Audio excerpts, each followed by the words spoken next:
दोस्तों जो लोग नए हैं उनको बताते चलें कि हम लोग ई दृष्टि को कवर कर रहे हैं। जी हाँ, ये वही ई दृष्टि है जो परीक्षा से पहले आती है। साल भर का करंट अफेयर्स उसमें रहता है।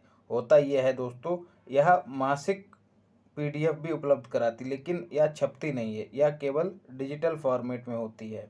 तो उसी पत्रिका की पीडीएफ हम लोग जो मासिक है उसको कंप्लीट कर रहे हैं। इससे ये होगा, जब परीक्षा से पहले वो मैगजीन आएगी तो उसको तैयार करना आसान हो जाएगा। साथ ही दोस्तों उसमें चीज़ें ज़्यादा सिलेक्टेड होती हैं, तो हो सकता है एक दो सवाल उन लोगों से वहाँ पे छूट जाए, लेकिन यदि हम प्रतिमाह इसको कंप्लीट करते चल रहे हैं तो सवाल छूटने की संभावना कम हो जाती है। इसके साथ ही दोस्तों परीक्षा से पहले, प्री परीक्षा की बात कर रहा हूँ, उससे पहले बाजार में घटनासार भी आ जाएगा, उसको भी हम लोग हमेशा की तरह निचोड़ेंगे। तो घटनासार और ई दृष्टि दोनों को कंप्लीट कर लेंगे। ठीक है, दोनों मैगजीन उसी समय कंप्लीट हो जाएंगी और बाकी हम लोग यहाँ प्रतिमाह कंप्लीट कर रहे हैं। तब ये सब कंप्लीट कर लेंगे जब हम लोग, तो सवाल नहीं छूटेगा करंट अफेयर्स का, भरोसा रखिए दोस्तों। लगभग एक से लेकर 6 तारीख तक मैगजीन उपलब्ध करा दी जाती है और 2 से 3 दिन में मैं आपको उसका निचोड़ उपलब्ध करा दूंगा। तो चैनल को लाइक शेयर सब्सक्राइब जरूर करें। चलिए देखते हैं स्मार्ट कार्यक्रम। दोस्तों फुल फॉर्म इसकी मत पढ़िएगा, बहुत लंबी है। इसका जो उद्देश्य है उसको देख लीजिए। प्राथमिक स्वास्थ्य क्षेत्र के लिए आयुर्वेद से संबंधित जो कॉलेज या फिर अस्पताल हैं उनमें अनुसंधान को बढ़ावा देना इसका उद्देश्य है। किसके द्वारा इसको लॉन्च किया गया है? तो याद रखिएगा, केंद्रीय आयुर्वेद विज्ञान परिषद के द्वारा। नित्यानंद राय समिति दोस्तों लद्दाख की भाषा, संस्कृति और रोजगार के संरक्षण या फिर रोजगार के विषय में आंकड़े जुटाने, उसका अध्ययन करने के लिए एक समिति का गठन किया गया है और उसके अध्यक्ष हैं नित्यानंद राय, केंद्रीय गृह राज्य मंत्री हैं, याद रखिएगा। इन्हीं सब समस्याओं को केंद्र में रखकर सोनम वांगचुक जो हैं लद्दाख में प्रदर्शन कर रहे हैं। आप लोगों ने हाल फिलहाल की खबरों में देखा होगा। National institute for one health, जी हाँ, मोदी ने आधारशिला रखी कहाँ? नागपुर में, याद रखिएगा। एनजीपी नागपुर वही है दोस्तों जहाँ पर पहला विश्व हिंदी सम्मेलन हुआ था 1975 में। और हाल फिलहाल में क्यों दोस्तों चर्चा में है नागपुर? क्योंकि यहीं पर 108वीं भारतीय विज्ञान कांग्रेस का जो है आयोजन हुआ है, याद रखिएगा। इसके साथ ही दोस्तों अभी हम लोगों ने घटनासार में पढ़ा था कि दुनिया का सबसे लंबा यहाँ पर डबल डेकर वायडक्ट बना है, वायडक्ट, याद रखिएगा। और इसके चलते इसका नाम Guinness book of world record में दर्ज किया गया है। तो ये national institute for one health मतलब एक ही इंस्टीट्यूट में सारी बीमारियों का इलाज संभव हो पाएगा। इसके साथ ही दोस्तों नाग नदी पर एक प्रदूषण उपशमन परियोजना की शुरुआत की। आपसे ऐसे पूछा जा सकता है कि नाग नदी किस राज्य में बहती है? तो महाराष्ट्र में बहती है, याद रखिएगा। जी हाँ दोस्तों, करंट अफेयर जो आपको उपलब्ध कराता हूँ वह कितना यूजफुल है, तो इसके लिए आप बीपीएससी जो अभी 12 फरवरी को पेपर हुआ है, बीपीएससी और पीसीएसजे, इन दोनों के पेपर देख लीजिएगा उठा के, आपको पूरा प्रमाण मिल जाएगा। और यदि लगे कि मेरी कथनी और करनी में अंतर नहीं है तो कमेंट करिएगा। पहला अखिल भारतीय जल सम्मेलन, जी हाँ दोस्तों, राज्य मंत्रियों का कहाँ पर आयोजित हुआ? भोपाल में आयोजित हुआ। जल शक्ति मंत्रालय, जी हाँ, जल शक्ति मंत्रालय के द्वारा इसका आयोजन किया गया। वाटर विजन @2047 इसकी थीम थी। जल शक्ति मंत्रालय की बात करें तो मंत्री दोस्तों कौन है इसके? याद रखिएगा, गजेंद्र शेखावत, गजेंद्र शेखावत, याद रखिएगा, शेखावत। यूनेस्को अस्थायी सूची, जी हाँ, यूनेस्को की अस्थायी सूची में भारत के 3 सांस्कृतिक स्थलों को शामिल किया गया है। इसको हम लोग घटनासार में भी पढ़ चुके हैं। तो कौन कौन से 3 स्थल हैं दोस्तों? मोढेरा का सूर्य मंदिर गुजरात में है, ठीक है। वडनगर, जी हाँ, मोदी जी का जन्म स्थान है ये वडनगर। और उनाकोटी, जी हाँ, यह त्रिपुरा में है दोस्तों। यह पर्वत को काटकर बनाई गई गुफाओं और मंदिरों के लिए चर्चा में है उनाकोटी। तो भारत के कितने अस्थायी जो सांस्कृतिक स्थल अभी तक शामिल हो चुके हैं? तो 52 हो चुके हैं, याद रखिएगा। यूनेस्को करे डिस्को कहाँ? पेरिस में। मतलब इसका हेडक्वार्टर पेरिस में है, याद रखिएगा यूनेस्को का। यूथ कोलैब, जी हाँ दोस्तों, इसका 5वां संस्करण है। और किसने इसका आयोजन किया? तो अटल इनोवेशन मिशन, नीति आयोग और यूएनडीपी इंडिया ने मिलकर इसको लॉन्च किया है दोस्तों। एशिया प्रशांत क्षेत्र के युवाओं के नवाचार में भाग लेने से संबंधित अभियान है दोस्तों। और जो भी जो युवा हैं नवाचार में भाग लेंगे और अच्छा प्रदर्शन करेंगे, उनके लिए सीड अनुदान मतलब प्रारंभिक कुछ वित्तीय मदद की जाएगी, ताकि वह अपने विचारों को आकार दे सकें और भविष्य में। तो यही इसका उद्देश्य है। और ये नवाचार दोस्तों सामाजिक, आर्थिक और मतलब महिलाओं के उत्थान से संबंधित हो सकते हैं, स्वास्थ्य क्षेत्र में कुछ बेहतर करने से संबंधित हो सकते हैं, इन्हीं सब, और पर्यावरण को किस तरह से जो है संरक्षित रखा जाए, इससे संबंधित हो सकते हैं। यही इसका उद्देश्य था यूथ कोलैब का। युगांडा दोस्तों क्यों चर्चा में है? इबोला के प्रकोप की समाप्ति करने वाला देश बना है दोस्तों, याद रखिएगा। 1976 में इबोला की शुरुआत हुई थी। कहाँ इसके सबसे पहले प्रमाण मिले थे? कांगो में।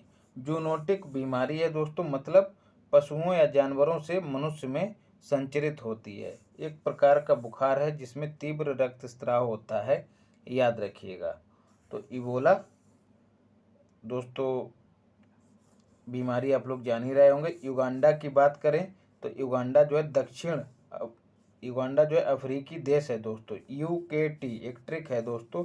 युगांडा, के से केन्या और टी से तंजानिया, ये तीनों देश दोस्तों कहाँ पर मिलते हैं? जहाँ पर मिलते हैं वहीं पर विक्टोरिया झील उपस्थित है, याद रखिएगा। विक्टोरिया झील इन तीनों देशों के साथ सीमा साझा करती है, याद रखिएगा। युगांडा की राजधानी कंपाला है, कंपाला।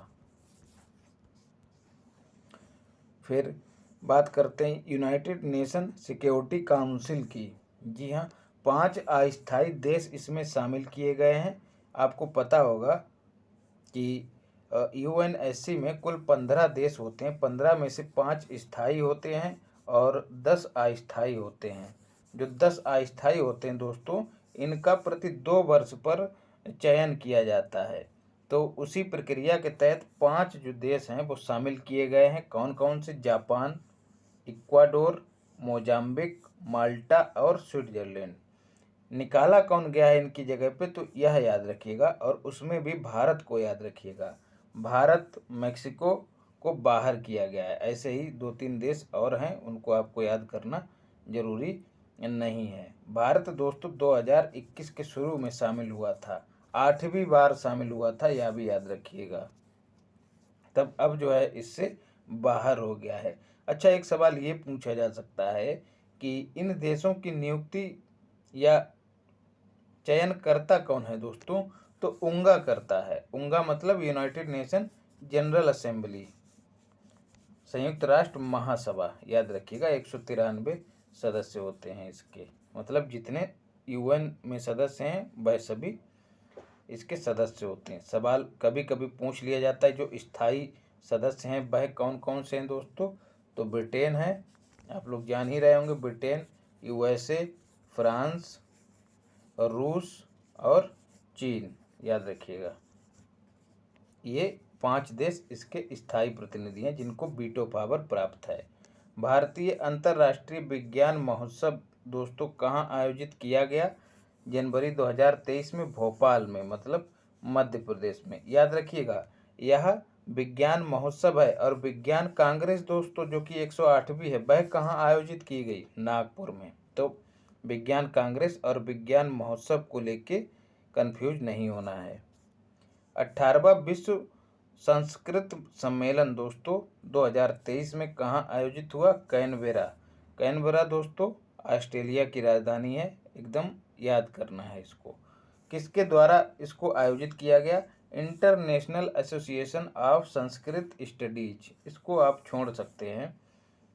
तो अब बात करें 19वां कहाँ आयोजित होगा? तो काठमांडू में आयोजित होगा, ठीक है, मतलब 2024 में। फिर 20वां दोस्तों मुंबई में, MBI का मतलब मुंबई में। बात करी जाए पहला कहाँ हुआ था?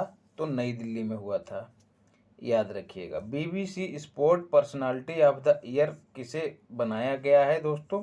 Beth Mead. जी हाँ, फुटबॉलर हैं, महिला फुटबॉलर हैं, कहाँ की? USA की, याद रखिएगा।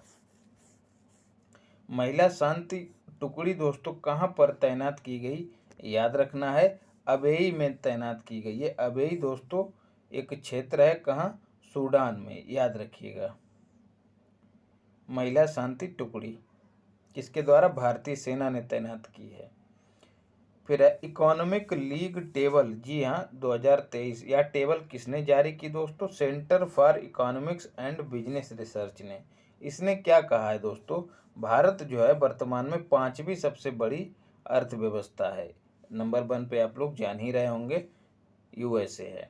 इसका कहना है कि 2032 तक भारत तीसरी सबसे बड़ी अर्थव्यवस्था हो जाएगा। तो यार 2032 भी याद रखना है। किसने ऐसा कहा है? तो centre for economics and business research ने कहा है। किस रिपोर्ट में? इकोनॉमिक लीग टेबल 2023 में। और इसने क्या कहा है कि 2035 तक भारत $10 ट्रिलियन की इकोनॉमी बन जाएगा। क्रोएशिया दोस्तों क्यों चर्चा में है? क्योंकि यूरोजोन और शेंजेन क्षेत्र में शामिल हुआ है। यूरोजोन क्या है दोस्तों? यूरोपियन यूनियन में शामिल वे देश जो यूरो मुद्रा को अपनाए हुए हैं, उनको यूरोजोन कहते हैं। तो क्रोएशिया इस मुद्रा को अपनाने वाला 20वां देश बना है, याद रखिएगा। शेंजेन, अब सवाल बनता है कि शेंजेन क्या है? तो यूरोप का वीजा मुक्त क्षेत्र। जी हाँ, ऐसे देश जहाँ वीजा की आवश्यकता नहीं पड़ती है, तो उसको उन देशों के, वो जो देश हैं मिलकर जिस क्षेत्र को कवर करते हैं उसी को शेंजेन कहते हैं, तो याद रखिएगा। तो क्रोएशिया ऐसा 27वां देश बना है। राजधानी इसकी जगरेब है, क्रोएशिया की। बैंक नोट पर फोटो। जी हाँ, सवाल पूछा जा सकता है कि हाल ही में अपने किस देश के बैंक ने अपने नोट पर नए नेता की फोटो छापी है, इस तरह से पूछा जा सकता है। तो ब्रिटेन में ऐसा किया गया है दोस्तों। चार्ल्स तृतीय की फोटो उस पर प्रिंट की गई है। अब सोचिए अगर मोदी जी की फोटो आने लगे तो क्या होगा। तो ऐसा ही दोस्तों ब्रिटेन में हुआ है, हालांकि वहाँ पर प्रदर्शन वगैरह नहीं हुए हैं। तो 5, 10, 20 और 50 पाउंड के नोटों पर इनकी छवि को अंकित किया जाएगा। बाकी पर एलिजाबेथ द्वितीय, जी हाँ, जो महारानी जिनका इसी वर्ष देहावसान हुआ है, उनकी ही फोटो रहेगी। उत्कर्ष 2.0 दोस्तों क्या है? सीधे पूछा जा सकता है। RBI की मध्यम अवधि कार्यनीति है, किससे संबंधित है दोस्तों? वित्तीय स्थिरता को कैसे बढ़ावा दिया जाए, लोगों का आर्थिक कल्याण कैसे किया जाए, अधिक से अधिक लोगों को वित्तीय समावेशन से कैसे कवर किया जाए, यह सब एक कार्यनीति के तहत किया जाएगा। उसी को उत्कर्ष 2.0 नाम दिया गया है। अच्छा, जारी किसने किया है? तो SKD बोले तो शक्तिकांत दास। कब से कब तक के लिए? यह भी याद रखिएगा, 2023 से 25 तक के लिए। दोस्तों PCSJ में सवाल पूछा गया था कि जो 15वां वित्त आयोग है उसकी सिफारिशें कब से कब तक हैं। देखिएगा, सीधे उठा लिया है सवाल। कहा था ना कि आर्थिकी से फंसेगा, बजट का आकार वहीं से पूछ लिया गया था।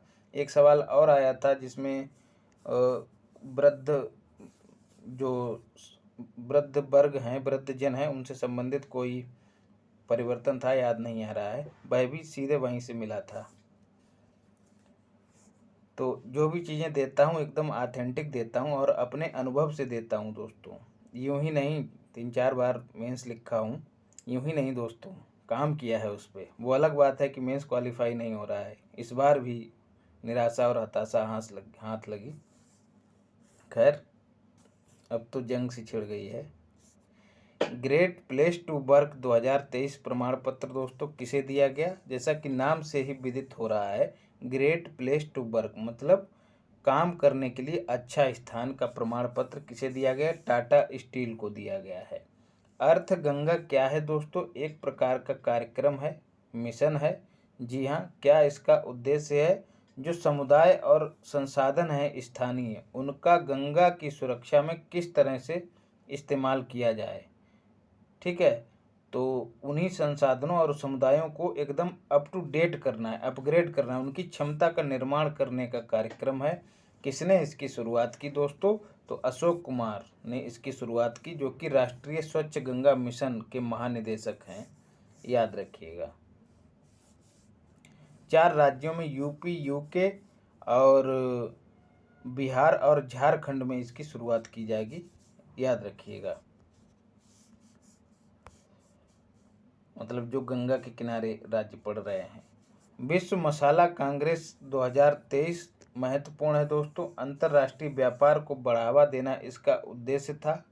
कहाँ इसका आयोजन होगा? तो मुंबई में आयोजन होगा। MBI का मतलब मुंबई है। और फरवरी 2023, डेट मत याद रखिए, केवल और केवल आपको समझ में आ जाए इसलिए लिखा है। मसाला बोर्ड के द्वारा आयोजित किया गया। अब मसाला बोर्ड की बात करें तो जो मैं अपना आपको इनपुट दूं कि इसका हेडक्वार्टर दोस्तों, मुख्यालय कहाँ है? कोच्चि में है, याद रखिएगा। और मसाला उत्पादन में दोस्तों सबसे ऊपर कौन सा राज्य है? तो MP है। केरल बेरल करके मत आइएगा। भारत मसाला उत्पादन के साथ साथ निर्यात और उपभोग के भी मामले में नंबर 1 है, याद रखिएगा। तो यह विश्व मसाला कांग्रेस कहाँ? मुंबई में आयोजित होगी। हल्दी उत्पादन का अग्रणी है दोस्तों कौन? महाराष्ट्र। मसाला उत्पादन में भी अग्रणी है, इसलिए इसको चुना गया है, महाराष्ट्र को। खैर, MP उत्पादन में अग्रणी है, याद रखिएगा। निक्केई एशिया रिपोर्ट जारी की गई दोस्तों। उसने कहा है कि ऑटो बाजार के मामले में भारत ने जापान को पीछे छोड़ दिया है। चाइना प्रथम स्थान पर है और USA द्वितीय और इंडिया तृतीय स्थान पे है। चौथे पे जापान पहुंच गया है, पहले जापान तीसरे पे था। फिर केरला पुनः चर्चा में आया है दोस्तों। सभी पात्रों को किसके पात्र दोस्तों? जिनके पास खाता था बैंक का, उनको डिजिटली सक्षम बनाने वाला पहला राज्य है। मतलब खाते का इस्तेमाल डिजिटल लेन देन में किस तरह से करेंगे, मतलब उनके खाते को मोबाइल से लिंक कराया गया एक तरह से। तो ऐसा करने वाला पूरा मतलब पहला राज्य कौन सा बना है? तो केरला बना है। केरला का कोलम भी हम लोग पढ़े थे कि संवैधानिक रूप से पहला साक्षर, मतलब संविधान के विषय में लोगों को जानकारी थी, ऐसा पहला जिला बना है कोल्लम, याद रखिएगा। और बात करें कार्यात्मक रूप से साक्षर की, तो वह बना है दोस्तों मंडला जिला, मध्य प्रदेश का। फिर आगे बढ़ते हैं। सामाजिक प्रगति सूचकांक 2022 कौन जारी करता है? विकल्प में नीति आयोग भी रहेगा दोस्तों। इस सूचकांक के तहत लगभग 4 श्रेणियों में राज्यों को बांटा गया है, तो उनमें से हम लोग केवल एक देखेंगे। सबको नहीं याद रखा जा सकता है और हमको रखना भी नहीं है। कौन इसको जारी करता सूचकांक को? यह रट लेना है, प्रधानमंत्री की आर्थिक सलाहकार परिषद जारी करती है, ना कि नीति आयोग। अति उच्च सामाजिक प्रगति वाले राज्यों में बात करें, राज्यों और केंद्र शासित प्रदेशों में, तो प्रथम स्थान दोस्तों पुदुचेरी का है। यदि और द्वितीय स्थान LD बोले तो लक्षद्वीप का है। तृतीय स्थान किसका है? गोवा का। यदि राज्यों की बात करें तो गोवा प्रथम स्थान पे आ जाएगा।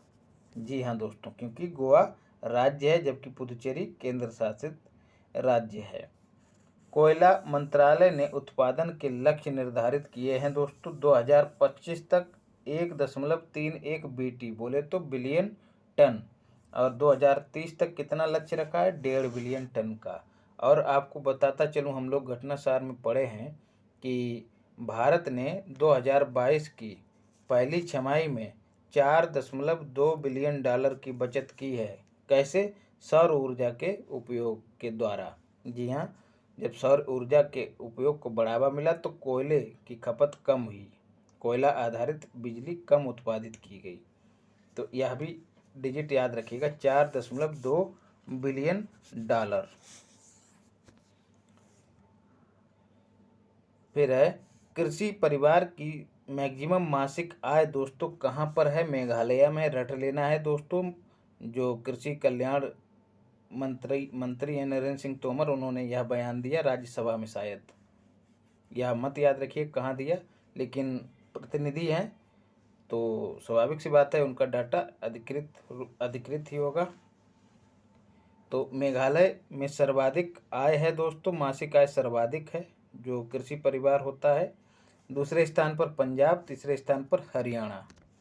याद रखिए, कंफ्यूज करने के लिए पंजाब जरूर विकल्प में दिया रहेगा। रीसेट 1A दोस्तों महत्वपूर्ण सवाल है, पूछा जा सकता है। 14 फरवरी को लॉन्च होगा वैलेंटाइन डे पे।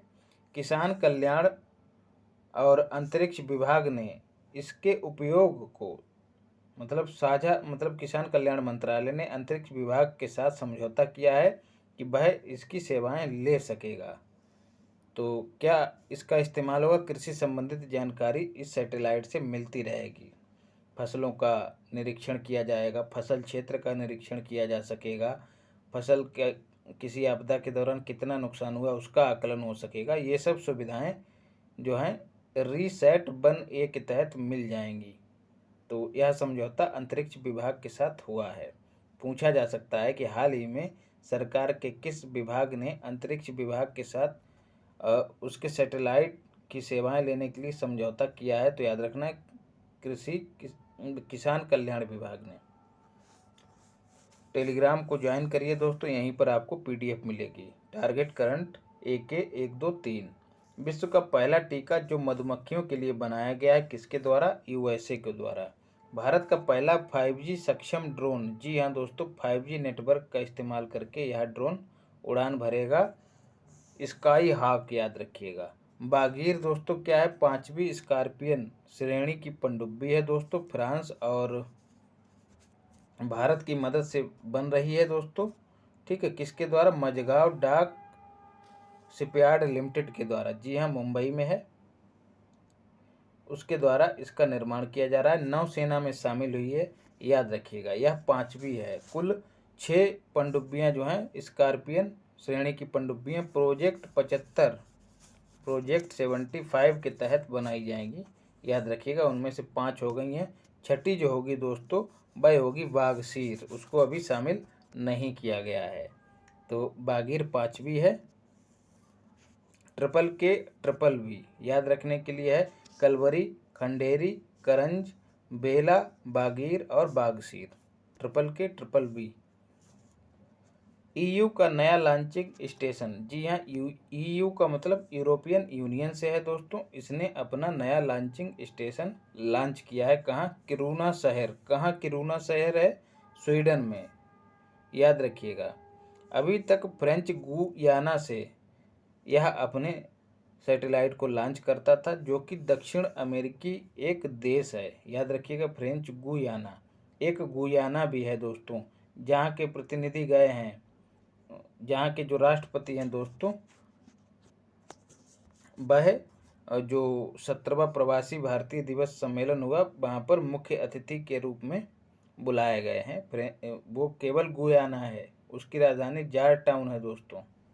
और ये फ्रेंच गुयाना है, यह भी दक्षिण अमेरिका में ही है, लेकिन इस पर फ्रांस का अधिकार है, याद रखिएगा। तो नाम दोस्तों इसका क्या नाम है जो नया स्टेशन बना है? स्पेस पोर्ट एसेंज। अभी तक दोस्तों यहीं से लॉन्च होते थे, कहाँ से? फ्रेंच गुयाना से, कौरू, आपने सुना होगा, कौरू प्रक्षेपण केंद्र से। यूरोपियन यूनियन की बात करें दोस्तों, अब इसमें 27 देश हैं। 1993 में स्थापना हुई थी। हेडक्वार्टर इसका बेल्जियम की राजधानी ब्रुसेल्स में है। पहले 28 देश थे, लेकिन ब्रिटेन बाहर हो गया। किस नाम से यह प्रक्रिया हुई थी? ब्रेग्जिट, याद रखिएगा। जियोटेल मिशन दोस्तों, नासा और जाक्सा, जी हाँ नासा आप लोग जान ही रहे हैं, national aeronautics and space administration, America का अंतरिक्ष संगठन है दोस्तों। जाक्सा जो है वह जापान की एजेंसी है, याद रखिएगा। दोनों ने एक मिशन लॉन्च किया था 1992 में चंद्रमा के वातावरण का अध्ययन करने के लिए, लेकिन अब उसको समाप्त कर दिया है, उसकी घोषणा कर दी है समाप्त करने की। क्यों दोस्तों? क्योंकि अच्छे से काम नहीं कर रहा था। CMPDIL क्या है दोस्तों? Central mining planning design institute कहाँ है? रांची में। इसने क्या किया है? ये है क्या दोस्तों? कोल इंडिया लिमिटेड की सहायक कंपनी है। इसने क्या किया है? एक धूल नियंत्रक तकनीकी का विकास किया है। जी हाँ, आपने देखा होगा खदानों में खनन के दौरान धूल उड़ती है, या फिर कोई निर्माण हो रहा होता है, किसी बिल्डिंग वगैरह का मलबा तोड़ा जाता है, गिराया जाता है, तो जो धूल उड़ के वायु में मिल जाती है तो उससे वायु प्रदूषण होता है। तो उसी से निजात पाने के लिए एक तकनीक विकसित की है CMP दिल ने। TOI 700E, जी हाँ, टोई 700E क्या है? एक नया ग्रह है, नासा ने इसकी खोज की है। नासा की स्थापना दोस्तों 1958 में की गई थी, याद रखिएगा। इसी समय हमारे यहाँ DRDO की स्थापना हुई थी, यह भी याद रखिएगा। हेडक्वार्टर इसका वाशिंगटन में है। 95% आकार जो है इसका पृथ्वी के समान है। नया ग्रह है TOI, और प्रकृति इसकी चट्टानी है, याद रखिएगा। अनटेथर्ड मल्टीकॉप्टर का प्रदर्शन, मल्टीकॉप्टर पेलोड का प्रदर्शन, एक प्रकार का दोस्तों मानव रहित ड्रोन है या फिर हवाई यान है, जिसका प्रदर्शन DRDO ने किया। कहाँ पर? नागपुर में 108वीं विज्ञान कांग्रेस में। काम इसका क्या है दोस्तों? हिमालयी क्षेत्र में रसद और उपकरण की आपूर्ति करेगा दोस्तों, यह ऊंचाई वाले क्षेत्रों में। 54 स्टारलिंक उपग्रहों को लॉन्च किया दोस्तों फाल्कन 9 के द्वारा। जी हाँ, फाल्कन 9 किसका रॉकेट है दोस्तों? स्पेस एक्स का। स्पेस एक्स किसकी कंपनी है? एलॉन मस्क की है।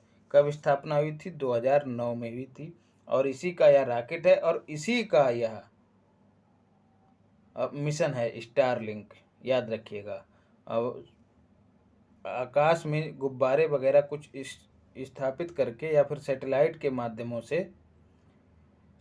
के माध्यम से लोगों को इंटरनेट की सुविधा प्रदान करना इसका उद्देश्य है। गुब्बारे नहीं दोस्तों, सैटेलाइट के माध्यम से। लो अर्थ ऑर्बिट लियो में स्थापित किया जाएगा, याद रखिएगा। फिर बात करते हैं AGM 183A क्या है दोस्तों? अमेरिका की एक हाइपरसोनिक मिसाइल है, जिसका इसने सफल परीक्षण किया है। यह एयर से सरफेस पर मार करने वाली मिसाइल है, याद रखिएगा। हवा से सतह पर।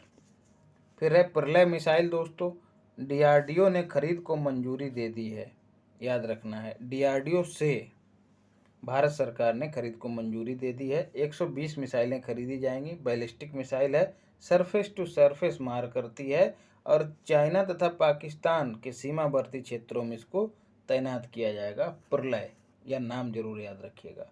हाइपरलूप तकनीकी दोस्तों, समझौता किया है इस तकनीकी के निर्माण के लिए टाटा स्टील और TUTR हाइपरलूप के बीच समझौता हुआ है। हाइपरलूप होता क्या दोस्तों? एक तरह का निर्बाध कैप्सूल होता है। जी हाँ, उसमें हवा नहीं होती है, और उसमें जो वाहन दौड़ता है लोगों को लेकर, वह हेलीकॉप्टर की गति से दौड़ता है, याद रखिएगा। एक तरह से कैप्सूल होता है, उसमें हवा नहीं होती, और वाहन जो है तेजी के साथ दौड़ता है। तो यातायात को एकदम चीते की गति से संपन्न कराने के लिए इसको स्थापित किया जाएगा। तो समझौता हुआ टाटा स्टील और TUTR के बीच में।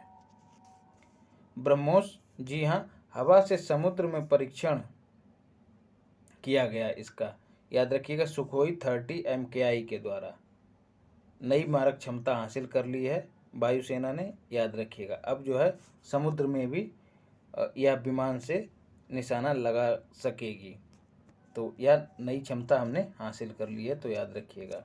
तो दोस्तों, यह दूसरा हिस्सा कंप्लीट हुआ।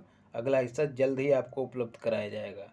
चैनल को लाइक शेयर सब्सक्राइब जरूर करें। PDF आपको मिल जाएगी टेलीग्राम चैनल पे, और लिंक ये दिया है यहाँ पर, इसको ज्वाइन कीजिए। और जब कंप्लीट हो जाएगी तो एक कंपाइल्ड PDF आपको दे दूंगा। मिलते हैं अगली क्लास में। धन्यवाद।